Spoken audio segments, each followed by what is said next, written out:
Hey everyone, it's Board Game Brody here with Maple Mountain. Join me as I climb the shelves of my local Walmart to see what board games they have and what games might be worth a look to join your own shelf. Let me start by saying Walmart is not going to have a great variety of games that you might have at your local game store. What I feel like Walmart offers is mostly for those who don't have a local game store around them. Walmart carries many of the more traditional games that those outside of the hobby think about when you mention the word board game. Although these games fill up most of the shelves, there has been a small increase of hobby games that has put Walmart on a small watch list of mine. Many times, big stores like Walmart will do some deep discounts and you, my friend, can find a decent game at a great price. Let's start by checking out some of these games on the shelf.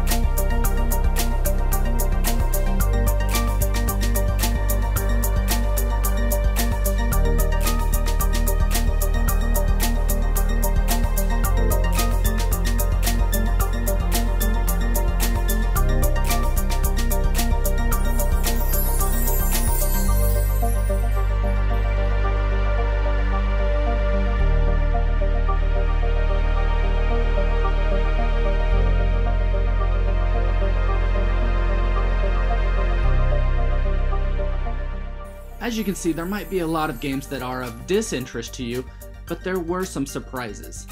The first game that I found was Santorini, which is a great abstract game where you control two heroes and each turn you'll move and build. The first player who gets one of their builders or heroes to the third level wins, but watch out as each hero has their own special power that breaks the normal rules. This game can be played by kids and has strategy to be enjoyable by everyone. I was surprised they had this game marked down at the price listed. For this price, this is my climbing Walmart shelf must-have game. As I keep scanning the shelf to find some decent games, I found some that I've played before that are pretty good, including Bells, 5 Minute Dungeon, and 5 Minute Marvel. These are some great small short games that I enjoy. I don't know much about Roll It or Chick-a-Pig, but these have been seen elsewhere and I'd love to try them out. I just haven't got the opportunity to play them and don't know if they're any good or not. Okay, here we go, because then I came across their main modern board game shelf, starting with the Great Catan. I still love this game because this is one of the biggest games that helped me learn about all the games that we're looking at today. It got me into the hobby. The next game after Catan that got me more interested in games is Ticket to Ride, and this is a must-play game. I don't play it much anymore, but I wouldn't mind doing so. Ticket to Ride London is their newer scaled-down version of the game. I would recommend the bigger classic version as it's a solid play. As I keep scanning the shelves, I find Azul. This is another great game that is fantastic. You draft similar tiles to place on your individual game board to decorate a palace. The specific patterns that you make determines the points that you score.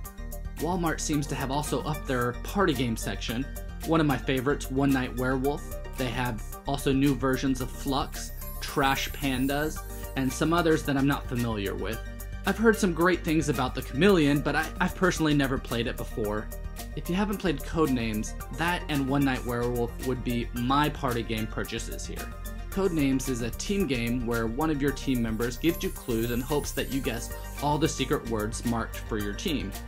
In One Night Werewolf, you'll be assigned characters and you'll use a phone app that will talk you through steps that each character will perform, and then it's up to you to determine who is who, and more importantly, who is the werewolf.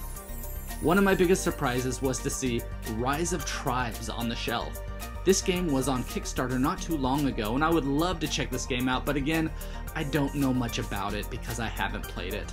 Some games that I would also be interested in checking out on the shelves here would be Wakanda, Thanos Rising, Hail Hydra, and Villainous.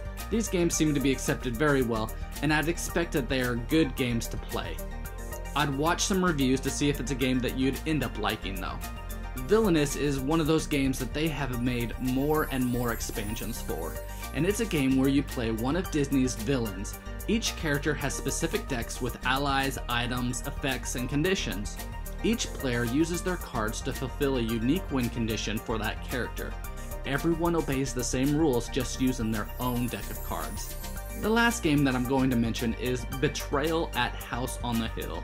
This game is just so fun to play. You explore a haunted house, gathering items, and then something just gets triggered and someone, or at times more than one player, becomes a betrayer and the new rules come out. And it's those bad betrayers versus the rest of the team.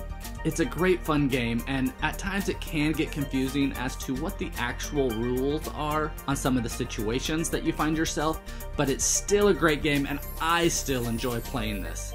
I hope you have been able to see what selection of board games Walmart carries. Again, each store could be a little bit different, so you might find more or less games than I have shown you here. But comment and let us know what board games you would recommend for others, and if you know of any information about Walmart board games and their deals. Again, this is Board Game Brody. I hope you enjoyed this video.